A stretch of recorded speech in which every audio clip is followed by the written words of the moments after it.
Hello students, today we will start a new chapter, friction, second chapter of unit 3rd and our first topic is frictional force और आप कह सकते हैं simply friction.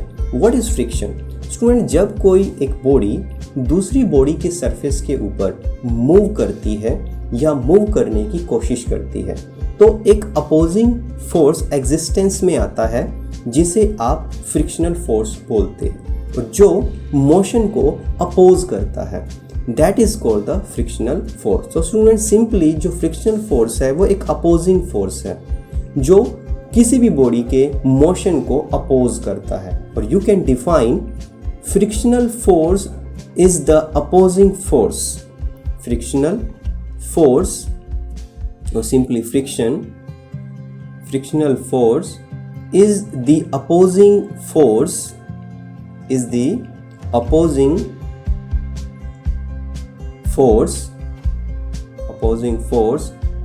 that is set up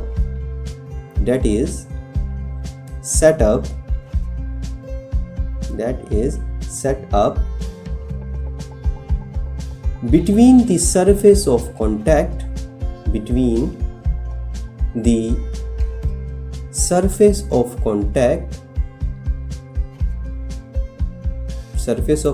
किसके? Two bodies के जो आपस में कांटेक्ट में होगी. Between the surface of contact when one body slides, या तो वो स्लाइड करे, और रोल्स, या वो रोल करके मूव करे, और रोल्स, और या ऐसा करने की कोशिश करे, टेंड्स टू डू सो. आप फोर्स लगा रहे हैं उसे मूव कराने के लिए मगर वो मूव नहीं कर पा रही है, उस समय भी फोर्स एग्जिस्ट करेगा, which is frictional force. Do so on the surface of another body. So student, this is the frictional force और सिंपली फ्रिक्शन, इसे आप बोलते हो फ्रिक्शन. तो स्टूडेंट इसमें एक कंसेप्ट आता है लिमिटिंग फ्रिक्शन. क्या होता है स्टूडेंट? लिमिटिंग फ्रिक्शन उस कंसेप्ट में आता है जब तक बॉडी मूव नहीं कर रही होती. Suppose this is the surface and this is the body. आप क्या करोगे, क्योंकि ये बॉडी है, इसका खुद का कुछ वेट भी है, तो वो वेट होता है डाउनवर्ड अर्थ की तरफ, ग्रेविटेशनल फोर्स. उसे आप mg से डिनोट कर सकते हो. mg which is the weight of the body. ये बॉडी का वेट है. This is the weight. Student ये एक एक्शन है तो इसके अपोजिट एक रिएक्शन भी होना चाहिए. जैसे मैंने इस पे फोर्स लगाया तो नीचे से एक रिएक्शन आनी चाहिए, तो इसी वेट के अपोजिट एक रिएक्शन होगा. इसे आप नॉर्मल रिएक्शन बोलते हो. नॉर्मल रिएक्शन जो सरफेस के परपेंडिकुलर होता है जिस पे बॉडी रखी होती है. नाउ अगर मैं इस पे एक फोर्स अप्लाई करके इसे मूव करना चाहता हूँ, जैसे मैं एक डायरेक्शन में इस पे फोर्स लगाना चाहता हूँ, या तो मैं इसे पुल कर रहा हूँ या मैं इसे पुश कर रहा हूँ, आप जो मर्जी समझ सकते हो. मैं इस पे फोर्स अप्लाई कर रहा हूँ इस डायरेक्शन में, तो मैं इस पे फोर्स अप्लाई कर रहा हूँ P. जैसे मैं इस पे फोर्स अप्लाई करूँगा तो बॉडी मूव करने की कोशिश करेगी, बट एक फोर्स एग्जिस्टेंस में आ जाएगा जो सरफेस के बिल्कुल पैरेलल होगा. मैं इसे ऊपर शो कर देता हूँ इस डायरेक्शन में, जो कि अप्लाइड फोर्स के अपोजिट होगा. इसे बोलते हैं फ्रिक्शनल फोर्स. स्टूडेंट क्योंकि जरूरी नहीं है कि थोड़ा फोर्स लगाने से बॉडी मूव हो जाए, क्योंकि जितना फोर्स मैं लगाता हूँ उतना ही एक अपोजिंग फोर्स, फ्रिक्शनल फोर्स हो जाता है, वहाँ पे डेवलप हो जाता है. तो this is the applied force and this is the frictional force, force of friction. आप इसे फोर्स ऑफ फ्रिक्शन बोलो, that is the force of friction. Okay student, so this is normal reaction and this is weight. ये weight. So student जैसे ही मैं force को apply करूंगा तो फ्रिक्शनल फोर्स आ जाएगा एग्जिस्टेंस में. बट सपोज करो मैं इसी कुछ वैल्यू इस पे अप्लाई कर रहा हूं, मैं 10 न्यूटन, 20 न्यूटन, 30 न्यूटन इस पे अप्लाई कर रहा हूं, मैं 10 न्यूटन अप्लाई कर रहा हूं, बॉडी नहीं चल रही है. इसका मतलब एक फ्रिक्शनल फोर्स आ गया है उतनी ही वैल्यू का जो उसे चलने नहीं दे रहा है, अभी वो रेस्ट पर ही है. मैं क्या करता हूँ, थोड़े से वैल्यू बढ़ाता हूँ, 20 न्यूटन कर देता हूँ, बट बॉडी फिर भी नहीं चल रही है. इसका मतलब फ्रिक्शन फोर्स ने अपने आप को बैलेंस कर लिया है. फ्रिक्शन फोर्स को बैलेंसिंग फोर्स भी बोल रहे हैं यहाँ पर, अब स्टैटिक फ्रिक्शन को. तो जैसे जैसे मैं थोड़ी और वैल्यू बढ़ा रहा हूँ, सपोज करो मैं 21 लगा रहा हूँ, तो 21 वैल्यू लगाने पर भी बॉडी नहीं चली। बट जैसे मैंने 21 से 22 न्यूटन कर दिया फोर्स, तो अचानक बॉडी चलना स्टार्ट हो गई। अब वो जो फ्रिक्शनल फोर्स आया है वो 22 नहीं है, वो 21 ही तक था, जो मैक्सिमम लिमिट थी। तो स्टूडेंट, ये जो मैक्सिमम वैल्यू है स्टैटिक फ्रिक्शनल फोर्स की, जब तक बॉडी चल नहीं पा रही है, तो उस लिमिट को, उस लिमिटिंग फ्रिक्शन को, उस फोर्स को लिमिटिंग फ्रिक्शनल फोर्स बोलते हैं। उस फ्रिक्शनल फोर्स को लिमिटिंग फ्रिक्शनल फोर्स बोल सकते हो। तो बॉडी जैसे ही चलना स्टार्ट करी तब तक वो अपोज कर पाया है। सो you can right consider a wooden block, जैसे जैसे आपने समझा उसको लिख लेते हैं। Consider a block, wooden block laying on a horizontal surface, on a horizontal surface, एक horizontal surface पे रखा हुआ है और हमने एक horizontal force भी अप्लाई किया है। The block remains at rest, the block remains at rest, वो रेस्ट पे रहता है। Now increase the push, आप पुश कह सकते हो, पुल कह सकते हो। हमें फोर्स को इंक्रीज किया है, अप्लाइड फोर्स को। नाउ इंक्रीज दी पुश, और यू कैन राइट पुल, क्योंकि दोनों तरह से आप इसे मूव कर सकते हो, पुश करके भी पुल करके भी। On the wooden block, on the wooden block, wooden block a little, आपने थोड़ा सा फोर्स और बढ़ा दिया। तो ऐसा अगर करते रहे आप, थोड़ा थोड़ा फोर्स बढ़ाते रहे, तो क्या होगा, एक स्टेज आएगी जिसपे वो बॉडी जस्ट स्लाइड करना स्टार्ट कर जाएगी। स्टेज कम्स, एक स्टेज आएगी, अ stage comes when the block just starts sliding, a stage comes when the block just starts sliding, just start sliding, slide करना स्टार्ट कर देता है। तो स्टूडेंट, जिस समय स्लाइड करना स्टार्ट हुआ उससे पहले तक जितना मैक्सिमम फ्रिक्शनल फोर्स वहां एग्जिस्ट हो चुका था, वही लिमिटिंग फ्रिक्शनल फोर्स है। Hence maximum value, hence maximum value of the static frictional force. Student, static frictional force वो फ्रिक्शनल फोर्स है जब तक बॉडी मूव नहीं कर रही है। और ये जितनी भी वैल्यू मैंने लिखी है 10, 20, 21, सारे स्टैटिक फ्रिक्शनल फोर्स हैं। तो maximum value of the static frictional force which comes into play when a body just begins to slide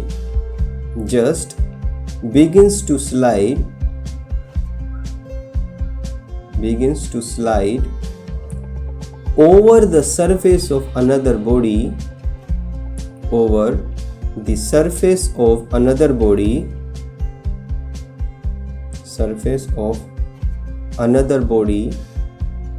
is called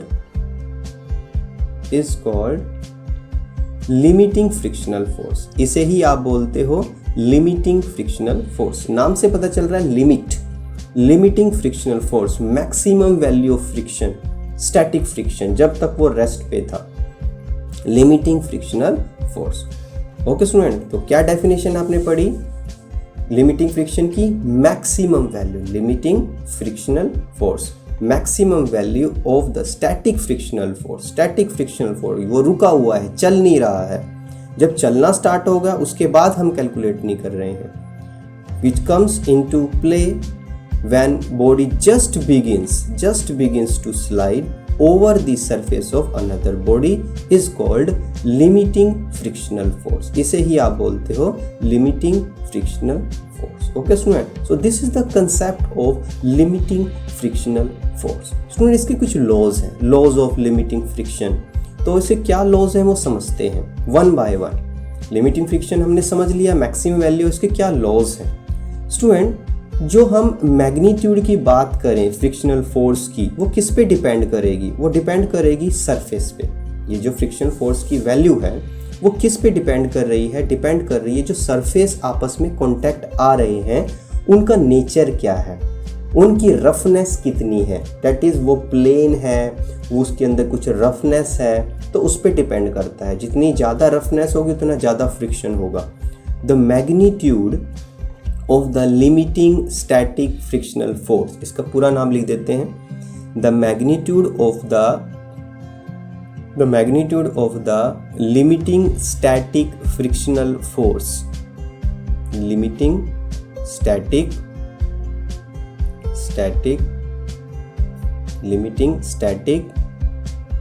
frictional force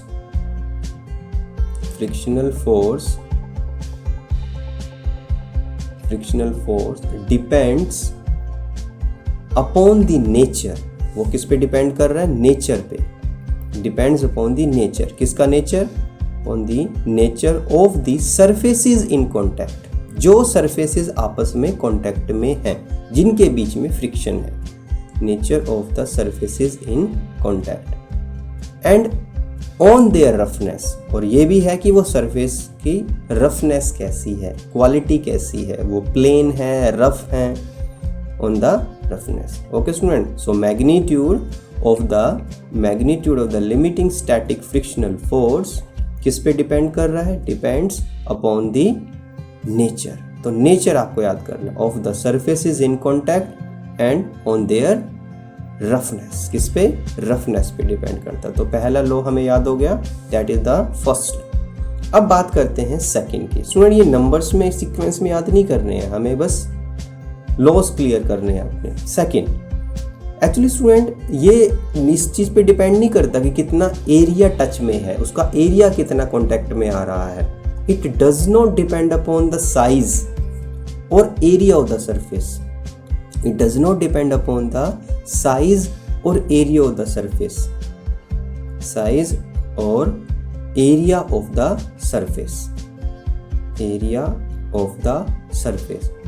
तो जो लिमिटिंग फ्रिक्शनल फोर्स है आपका, स्टैटिक लिमिटिंग फोर्स, ये सिर्फ size पे और एरिया पे डिपेंड नहीं करता।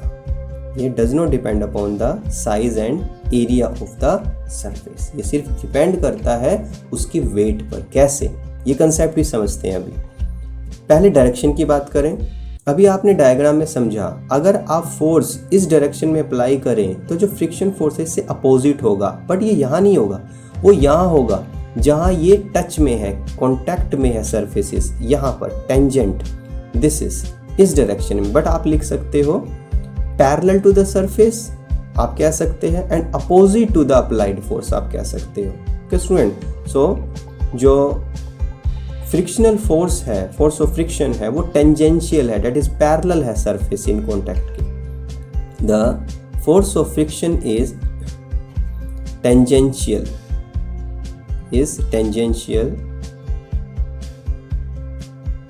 और parallel to the surface in contact, and its direction is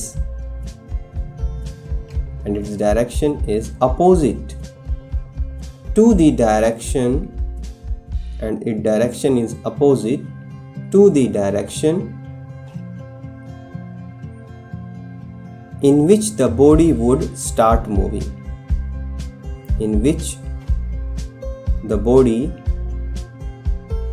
would start moving.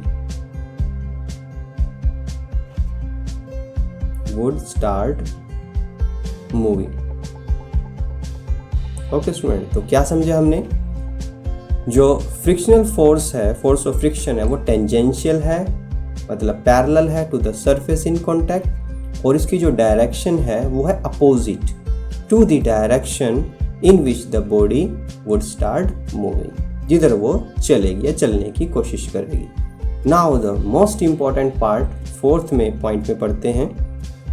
Student जो अगर अभी हमने नॉर्मल रिएक्शन की बात की, अब बॉडी जितनी ज़्यादा भारी होगी, डेट उसका वेट जितना ज़्यादा होगा, जैसे हमने ये फोर्स लगाया, फोर्स लगाने से फ्रिक्शन आया, तो वेट नीचे की तरफ है, जितना ज़्यादा वेट होगा उतना ज़्यादा ही नॉर्मल रिएक्शन होगी, और उतना ज़्यादा ही फोर्स आपको चाहिए उस बॉडी को चलाने के लिए। पहले वो 22 न्यूटन पे चल दी थी, बट अब वो 22 पे नहीं चलेगी क्योंकि उसका वेट अगर आपने बढ़ा दिया है तो स्टूडेंट जितना ज़्यादा बॉडी का वेट बढ़ेगा उतनी ज़्यादा नॉर्मल रिएक्शन भी बढ़ेगी। तो जो नॉर्मल रिएक्शन है, फोर्स ऑफ फ्रिक्शन है, इनमें आपस में कोई ना कोई रिलेशन है। तो जो फोर्स ऑफ फ्रिक्शन है वो नॉर्मल रिएक्शन के डायरेक्टली प्रोपोर्शनल है, क्योंकि वेट और नॉर्मल रिएक्शन आपस में डायरेक्टली प्रोपोर्शनल है। तो हम कह सकते हैं जो फोर्स ऑफ फ्रिक्शन है जो डेवलप हो रहा है, नॉर्मल रिएक्शन भी डेवलप हो रही है, जो दोनों चीज़ें डेवलप हो रही हैं वो एक दूसरे के डायरेक्टली प्रोपोर्शनल है। तो आप लिख सकते हो फॉर द गिवन सर्फेसिस, यहाँ एक सरफेस की बात हो रही है, एक पेयर की बात हो रही है। आप अलग अलग सरफेस के लिए अलग अलग कुछ वैल्यूज आप याद करोगे, मैं बताऊंगा किसकी value. For the given surfaces the limiting frictional force, आप लिमिटिंग फ्रिक्शनल फोर्स को Fs से डिनोट कर सकते हो। Limiting frictional force Fs, static के लिए S लगा दिया मैंने, is directly proportional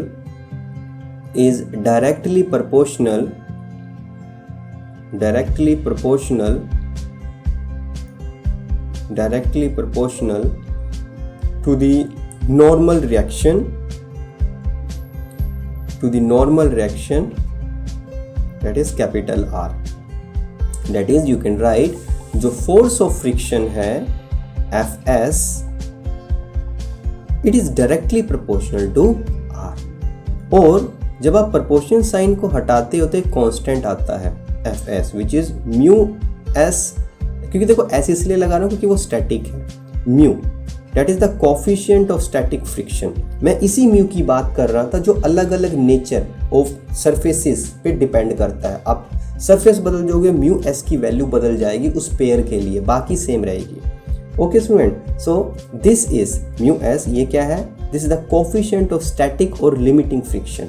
you can write it where mu s ये क्या है?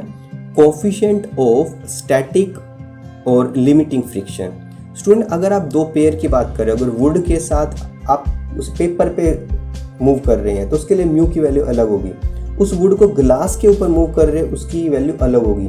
आप रबड़ के टायर को कंक्रीट रोड पे मूव कर रहे हैं उसके लिए म्यू की वैल्यू अलग होगी। तो ये वैल्यू फिक्स होती हैं उन पेयर्स के लिए, वो अलग है। Okay student, so this is the static और लिमिटिंग फ्रिक्शन का coefficient.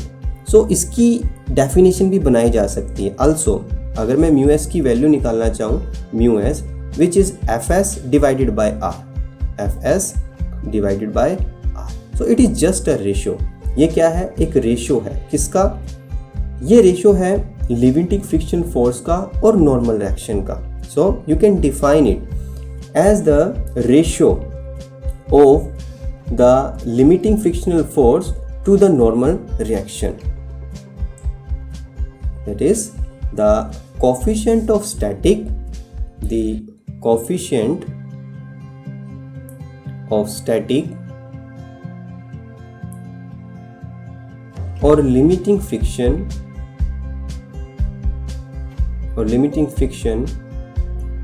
is the ratio of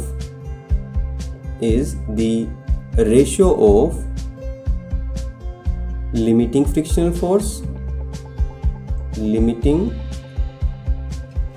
frictional force to the normal reaction, to the limiting friction force to the normal reaction. Okay students, so this is the concept of coefficient of static or limiting friction, और ये है हमारे पास laws of limiting friction। Okay student, so student आज हमने concept पढ़ा frictional force का, limiting friction का और laws of limiting friction. So student, thank you very much.